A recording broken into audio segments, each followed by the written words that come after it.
Justin Dunk with you inside Harvard Studio 620 Lounge. Wes Cates alongside, and we're joined by Glen Suitor for his segment, which is brought to you by North Home Windows, designing, building, and installing window systems in Saskatchewan for Saskatchewan conditions. Google North Home Windows. Breaking news, Glen, the commissioner, Randy Ambrosie, has announced his intention to retire from his post as commish. What's your initial reaction? Slow news day. No.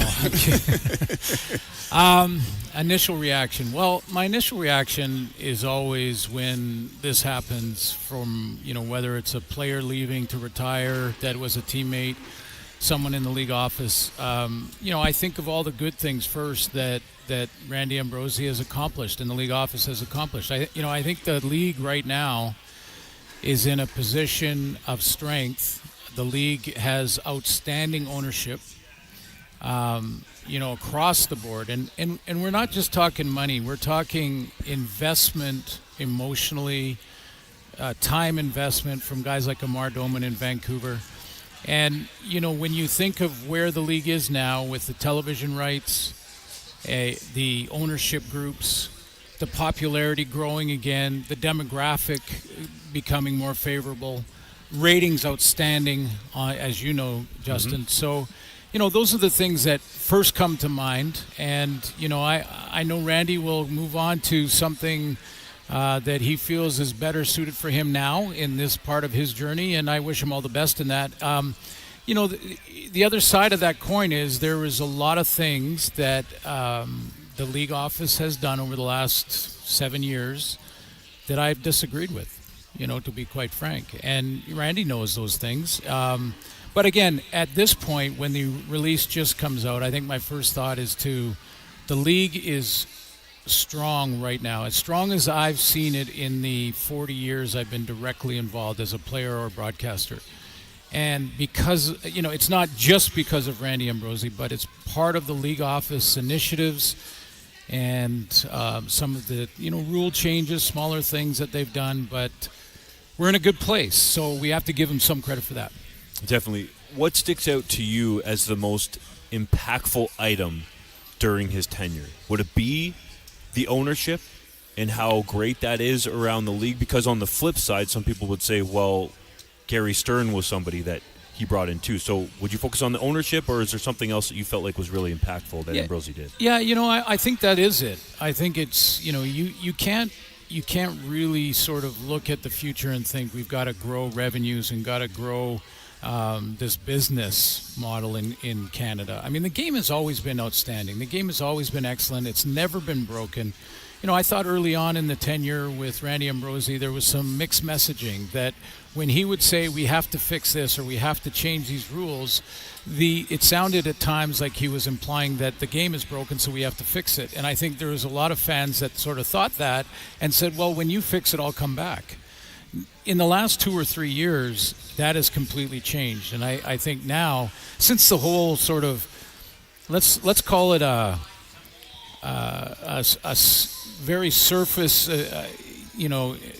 look at the XFL and that whole thing a few years back. Since then, I think the messaging has completely changed. Exciting brand of football, as exciting as there is on the planet. So when I think of the best thing that he did in the league office, it would be the ownership. And I'm not going to go back to some bad choices early on and say, well, they even out. I'm going to say that everybody grows in their job, and he learned from previous decisions and made better ones later in his tenure. So I think that's a sign of a humble, hardworking person that is willing to say that was a mistake. I'm going to move on from that and do it differently next time. And this time the ownership is outstanding. And again, very, very deep pockets, but it's not just the money. Very, very deep pockets. But these guys are invested emotionally in their teams: Edmonton, BC, Montreal. Let's talk some football. And the reason you can hear some clapping in the background at Harvard Studio 620 Lounge is because the Bombers just went for 2 after scoring a touchdown. It was knocked down by the Alouettes, so Montreal remains in the lead, 27-25, as we are under 8 minutes to go in the fourth quarter in Montreal. Have you filled out your West MOP awards ballot. Yeah. I have. I'll be Hot honest seat. about it. I'm putting you on the spot. I love it. Okay, so here's the thing. Nobody in this room, please do not, or listening right now, please do not tell Brady Oliveira I voted that I voted for Roland Milligan. Please. Okay, so that'll be our little secret for now, okay? Because I'm going to do the West semi or West final, depending on where it's at. We still don't know yet, but Winnipeg is going to be a game I cover, so I don't want Brady to know who I voted for. But I thought Brady had a great year. It was a tough decision, but I think back to the year that, and I can't remember exactly the year, but it was Doug Flutie and Alan Pitts were up for MOP, and the decision was like, what's first, the quarterback or the receiver? Alan Pitts at that time had 2,000 yards receiving, or over 2,000. That was when he set the single-season record. Exactly. And I thought and voted at that time for Alan Pitts, even though Doug Flutie had an outstanding year. But I thought if a receiver can't win the MOP, setting a league record and having over 2,000 yards in one season, he'll never win it if he's up against a quarterback. So that's where my leaning, like a lot of people do, into the stats and the quarterback position first and foremost. That's when I kind of went, I got to start looking at other positions in a more fair manner, and that's why, fast forward to now, Roland Milligan to me has kind of been the guy all year long. That's a great take. Candidly, I voted for Roland Milligan Jr. as the West nominee for MOP, and for a lot of the same reasons. But if you look at it from that standpoint, like you mentioned, who is going to have a better season as a defensive back and a special teams player? It's never happened before. Right. So if he's not going to have the opportunity to win that award, all due respect to Brady Oliveira, who's had a great season, but Oliveira didn't even have a better season than he had a year ago. Right. When I thought he should have won the award. I think you would agree with that. Yeah, and didn't I think Zach thought he should have. Yeah, and I was right there for Zach Collaros too, but Brady Oliveira had over 2,000 yards from scrimmage last year and did not win the award. He lost it to a quarterback who had, I don't want to say a mediocre season, but a pretty good season in Chad Kelly. So you kind of get down to semantics, but I'm with you. Is there anything else that stands out about your ballot that you filled out, All-Stars, that you might want to share? Not really. There wasn't really a lot of surprises across the league when I saw the nominees. I don't vote in the first round coming out of the teams, obviously, but not really. And I have to go and dig into those lists again before.